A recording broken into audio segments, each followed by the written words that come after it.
Hey guys, RooftopSurvivor here. I did this video once already and I uploaded it. This is a video response to RooftopSurvivor. He did a reply to the video I posted, my Safe Zones Marketplace video. I did a reply to that. I uploaded it to YouTube and I never went back and checked. Apparently the video was too long and it rejected it. You asked how to make a proper market. That's I think your first real question there.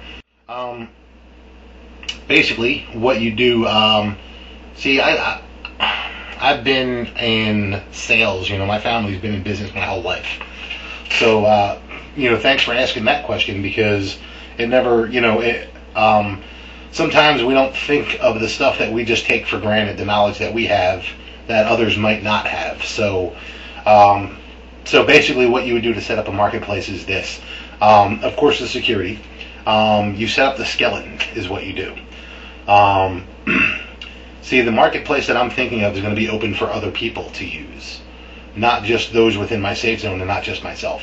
So what I'm going to do, the plan here to set up any market, now or in a breakdown situation, is you set up the skeleton of the place, you set up the security, you set up the staff, you set up the rules, you set up the stalls, that kind of stuff.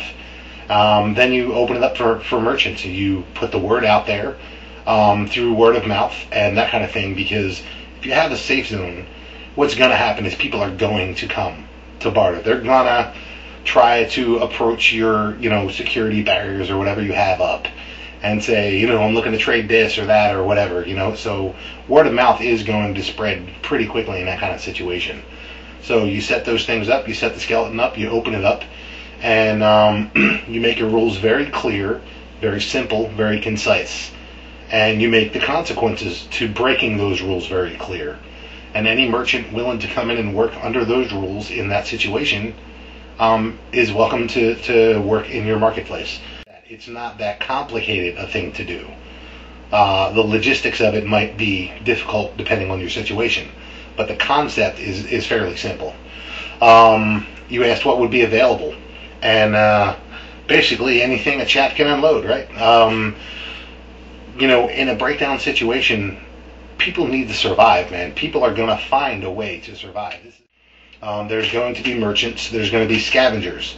Like merchants are going to be people who have some kind of established thing, like me and Mike were talking about. He's going to do his lobster thing. My example was the rabbits. Anyone who has a skill to barter, which you got into later in your video, and I'll come back to that, or has any ability to make, produce, or find goods, is going to, they're going to be a merchant. There are going to be scavengers, in my opinion, in my estimation. There will be scavengers. There are going to be those folks who come to your marketplace and go around and offer a scavenging service and say, all right, give me a list of the stuff that you want. What's your wish list? And I'll take a look at the wish list, I'll go get those things, and then we'll barter on the value of the things that I come back with or whatever. There are going to be people that offer services. The easiest example of that is security. Anything that anyone is going to be selling in any capacity, be it a service or a good, it can be available in your marketplace. As long as you don't have any moral contention with what they're doing, which is a personal, you know, decision for you to make in your own marketplace. I'm not familiar with that first game, Dead Frontier, you mentioned. I do know Fallout. I don't know that I know the most recent one, but I played Fallout years ago. So, you know, the examples aren't totally, you know, out of my head. You know, you mentioned walking into a new marketplace. You don't know what you're walking into. If something that's already established, and that's a really good point. And that's exactly why I wanted to establish in my marketplace very quickly, very early. You can set up a good reputation. You get the advantage of incorporating that in your initial defense plan. So you already have this place. You already have this space in your head set aside that this is going to be a marketplace. Here's a backup in your head of what could be the marketplace if that one doesn't work, that kind of thing. But if you establish it early, you get a good reputation. Those people that are looking for something, people are going to gravitate towards safety. And if you have a safe zone, it's going to happen, man. People are going to come. Whether or not you let them in and in what capacity you do or for what length of time you do is up to you. But people are going to come. So you establish a reputation, and people are going to go out there, man. They're going to talk about it. If you charge a fair fee for the security and the use of the market, and you do good business, you do fair business with people, you're going to get a good reputation. And you'd be surprised how far and wide that's going to spread. So, and again, there are going to be people who are merchants who turn to making their living professionally doing these kinds of things. And those people are going to keep their ears open for that kind of place. And scavengers are going to keep their ear open for that kind of place. People with skills that they think are still marketable in a breakdown situation are going to be hearing that, you know? You talk about security from thieves, armed robbers, that kind of thing.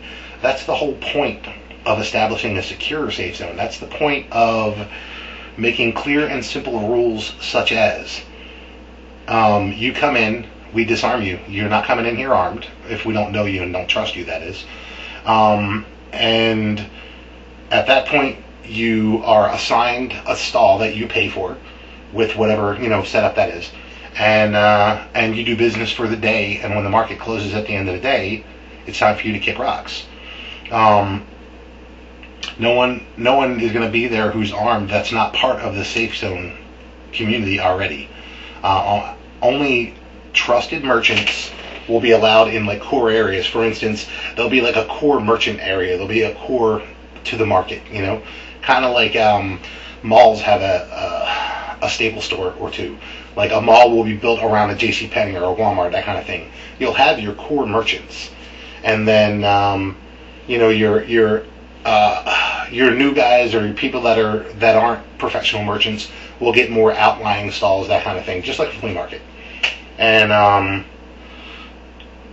one of the clear rules, another clear rule could be that disputes, if it starts getting loud, if it starts getting contentious, disputes have to be handled through staff. If the dispute, you know, if it gets to the point where it's being loud and anybody else notices, bang, it's got to be handled by the staff. You then kind of went into a whole realm, kind of the same way Mike did when he talked about that I'm kind of setting myself up as a cop. You're now talking about setting up a credit system and establishing values and that kind of things. A credit system. I don't want to be a banking system. I don't want to be a banker. I don't want to be some kind of broker. What I'm offering is the secure market. That's my thing. I'm not going to be the banker. You talked about establishing the values of goods so that you can do this credit system. Again, like the conversation went back and forth with Mike, there is no establishment of the value other than, you know, I mean, today there's a million of these lighters in the market, and this lighter's worth, you know, one bullet. But in 6 weeks, there might be a dearth of lighters in that marketplace, and this is now worth 5 bullets. I'm not going to establish values on anybody else's goods. That's not how it's going to go. The merchants will establish their own goods, and then customers who are coming to barter, or other merchants that are coming to barter with them, they determine whether or not they think that thing has the value that they're asking for it, and they can negotiate amongst themselves. If at the end of the day I'm trying to sell that lighter for 5 bullets and nobody's willing to buy it, then, well, you know, tough tits on me. Then I'm taking that lighter home with me. You know, that's how a free market works. You know, I have no interest in trying to establish values. Further, you want to do establishing a currency, like picking bullets or picking whatever. Again, that's up to the merchants to decide. Who am I to force my version of a currency on anybody else? I think realistically, though, if you read about Bosnia, you read about Argentina, you read about, you know, all these other places. I use those two examples a lot because I think they're the most pertinent. But people set up their own currency. Bullets automatically became a currency. Well, you know, that's at first. If a breakdown situation happens and lasts 5 years, 10 years, 15, 20 years, who knows? That currency, I think, is going to evolve. So it's not up to me to establish that. If a bunch of merchants want to get together and make their own little guild and make a little credit system, like, you know, you got 5 merchants who work together and they're the friggin' lollipop guild, who knows? And their credit is lollipops. And, you know, this merchant will take your item and he thinks it's worth, you know, 5 lollipops, and he wants to trade you something that's worth 3 lollipops. Well, your thing that you're trading him is worth more, so he gives you 2 lollipops to take to the next guy. Well, that's up to those merchants to establish. That's not going to be done in my marketplace. If someone there wants to offer some kind of value exchange system, a currency exchange system, again, that's up to them. I'm not offering any of that. That's not my purpose in doing this. My purpose would be to establish a truly open and free marketplace, a real capitalist marketplace, where these people can come and do their business as they see fit. So long as it doesn't threaten the security of my safe zone and my marketplace, so long as it doesn't devalue my marketplace, and as long as it's not outside the morals of the establishment of my safe zone. For instance, if someone wants to come in there and they're trying to sell, 5-year-old kids to whoever wants to buy them, that's not going to happen. So, that kind of thing. So as long as it's not outside the morals and the rules that I've set, then it's up to them. If the credits they choose don't work for me, again, the Lollipop Guild, well, I'm not going to take lollipops in payment, so they're going to have to pay me some other way. Their credit system is theirs. That's up to them to deal with, You talked about, not understanding, getting somebody who's more economically, knowledgeable. I understand the mechanics of how you would set up a currency in that kind of situation. I just don't think it's the best idea. I think, barter is the best idea. You have this and I have that, and we want to trade and we figure that out, rather than going through this, this third-party kind of either fiat system or commodity-backed system or anything like that. I don't agree with that being a good idea. You said you had a loophole for like the fee, like posing a problem with security. Some guy, you used my example, some guy shows up with 5 armed guards, and maybe they could avoid the fee by getting their guards to man, the security on the gates outside my marketplace. That's not going to fly because I don't know who those 5 dudes are. Those 5 dudes are not going to come into my marketplace armed.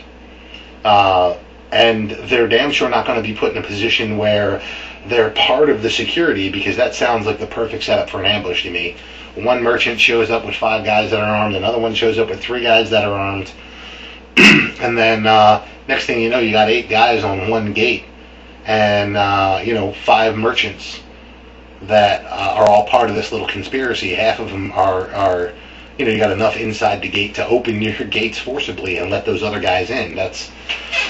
It just seemed like a setup for an ambush to me, and maybe I'm paranoid, but that wouldn't be happening in my safe zone.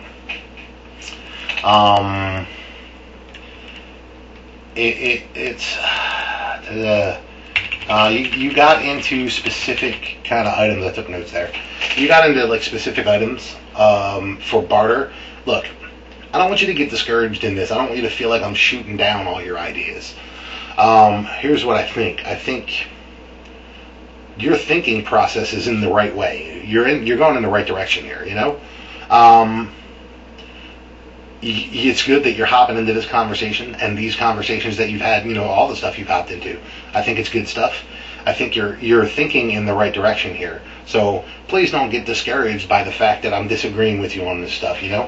As for anybody who hasn't gone and watched the video, go ahead and watch it, and just understand it's it's his perspective. So, but you have good ideas, like selling these services, selling these ideas. It's all stuff that I've thought of, and it's all stuff that I made a video, the mindset of barter, I think I called it, and I don't know if you watched that video, but it's basically what you're saying here. So yes, I think it's a great idea to start thinking now about the types of barter you can do, be that goods, be it services, be it a combination of those two, whatever it is.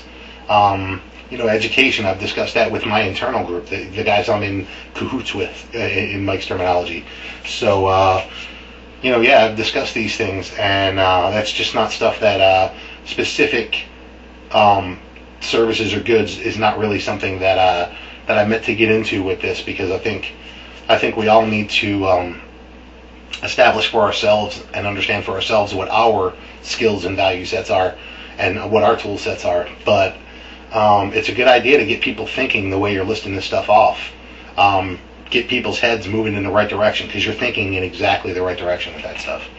So I think this one was actually under 15 minutes, and we'll actually go through. So thanks for hopping into the conversation, bud. And if you have any comments, questions, or make a video reply, you know how to do it, man. Urban Combat Survivor, signing off.